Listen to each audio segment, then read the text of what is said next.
Progressive of April 2026. Exercise number 1 and 2. Get ready to write.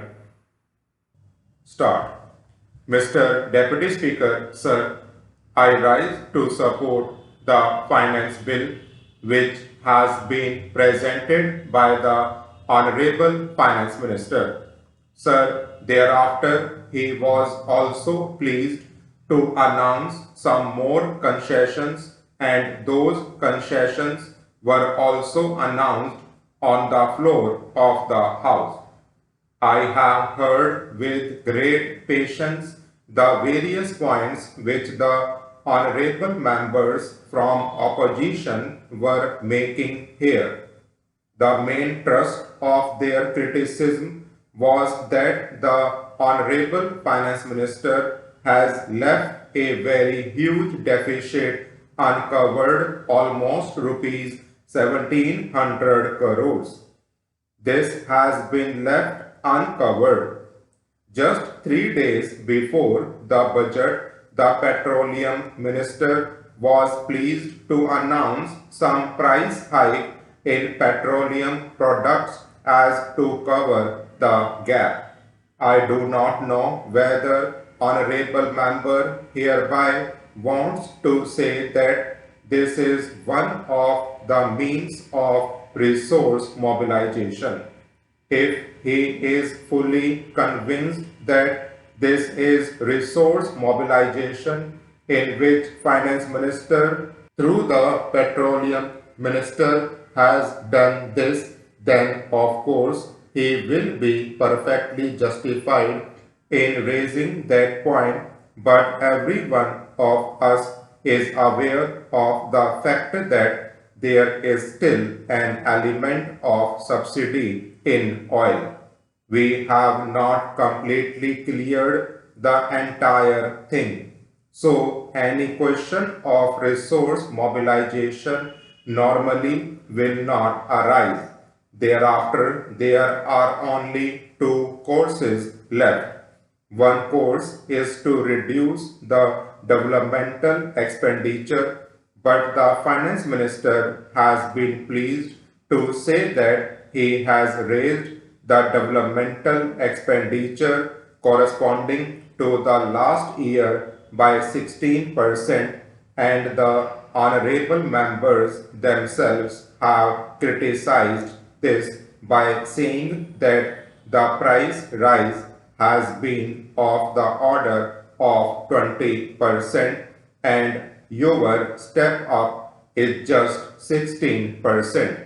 That clearly shows that there is hardly any scope of reducing the developmental expenditure. On the other hand, every one of us in one sector or the other has been requesting the minister concerned that he should do this and do that and try to step up the developmental expenditure. If rupees 1700 crores of deficit has been practically left uncovered, what are the means available? One, to reduce developmental expenditure, which according to honorable members is ineradicable. You cannot do it. Now the other thing or the other means which is available is taxation. The honorable finance minister should have gone in for increased and heavier doses of taxation. This would have again been criticized by the opposition members as well. I congratulate him for his imagination, boldness, and taking very calculated step. Deficit financing is a very effective instrument in the hands of the finance minister, which has to be used in a very calculated and selective manner. Otherwise, undesirable consequences are bound to follow. But here the finance minister has weighted every step and taken calculated risk, we can very well analyze the assumption which he was having in his mind when he took this step, where he did not levy any additional tax and left such big deficit uncovered. According to him, he had two or three assumptions. One is that monsoon is going to be good. He will have normal agricultural production, and with the stocks at our disposal, with normal monsoon, with good agricultural produce in our hands, there will not be any big problem. That is one assumption. Another assumption is what he has clearly stated in his budget speech, announcing a number of concessions in the case of direct taxes.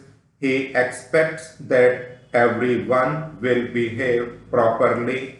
Exemption limit has raised from rupees 40,000 to rupees 50,000. Surcharge reduced from 20 to 10%.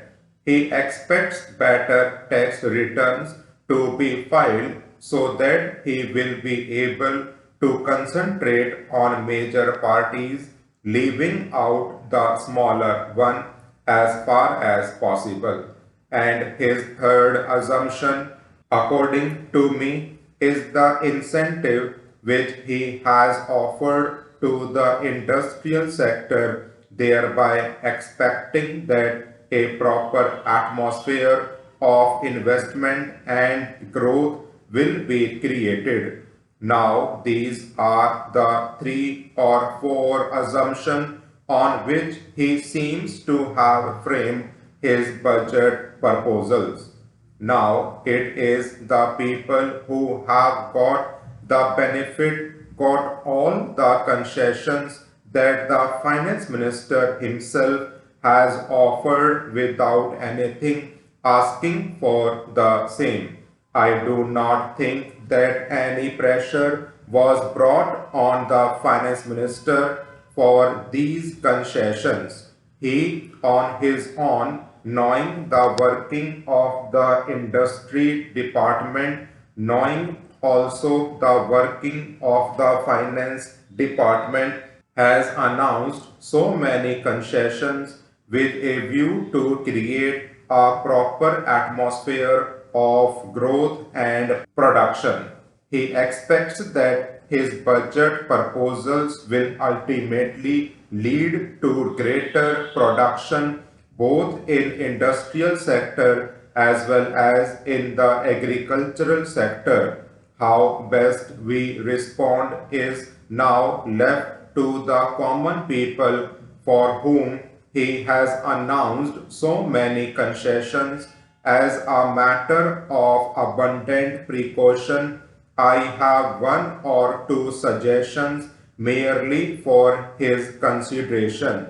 The first point which I would like to suggest will be about appreciable reduction in the non-developmental and non-plan expenditure. If this can be resorted to, a large number of schemes can be transferred to the respective state governments. Stop.